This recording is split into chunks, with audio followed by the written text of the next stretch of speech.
Becklin, the city sheriff in charge of Thornwall Keep, was in the bar with her squire. Goose, Junie, and this squire guy obviously have some tense history somehow, but I don't even know who he is, so I headed back to the room to freshen up before Uncle Ispin's funeral. I found Ollie was awake, finally, and stammering about some human poacher or trapper or something that hunts his little animal friends back home.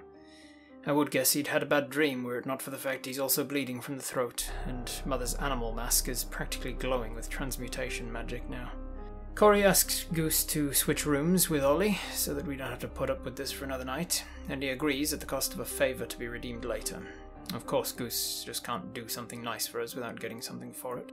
Junie cleaned up Ollie and we go to the funeral, but that awful cow Cassandra from school is here too, for some reason, with 2 of her guards, staying close enough together to be able to swap that brain cell they're sharing. Despite her incredibly disrespectful comments, Goose makes a nice speech about Uncle Ispin. Unfortunately, hothead that he is, he doesn't think about the consequences of who she is or how she might be connected, and starts a fight with one of her guards. And then of course, little desperate lapdog that he is, Ollie jumps into the fight as well, conjuring some showy ursine spirit and again demonstrating a lack of control over Mother's natural abilities gifted to him. With order restored from Becklin, the funeral continued, with Junie giving a nice speech just as Father arrived on Juniper the horse. Cassandra's clearly drunk and still rowdy as I say my goodbyes to my dear uncle. I'm sorry to say that I very nearly lost control and did something I would have likely regretted later. But thankfully she decided to wriggle back to the wormhole she crawled out of. Honestly, who heckles at a funeral? Anyway, after the funeral, Becklin gave us a shield that belonged to Ispin and requests that Goose take his place in the reenactment of the Battle of High Hill. Now, I haven't seen Goose perform in some time, but I'm highly sceptical that he'll be able to live up to Ispin's wonderfully dramatic and yet moving deaths each year. But then again, maybe we'll witness his actual death, given he's wearing a cursed ring that he doesn't even know the first thing about.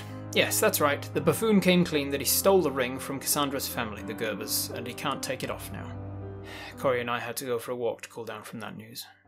Unfortunately for us, Cow Sandra's grudge for us may have deepened, and she sent one of her goons to, quote, beat yous to a pulp, the hook. It didn't take much to outwit the moron with muscles where there should be brains, and we escaped back to the safety of the pub where our family were in various states of inebriation. The next day, by the time we're all awake, the festival was in full swing.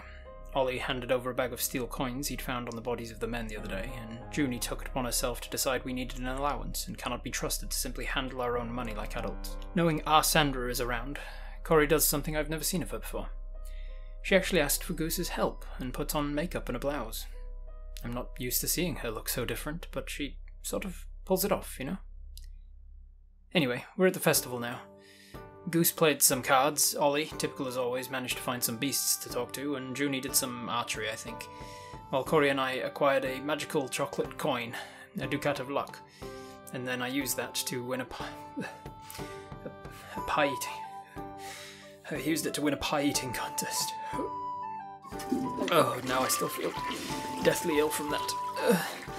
But the prize money was worth it, hopefully.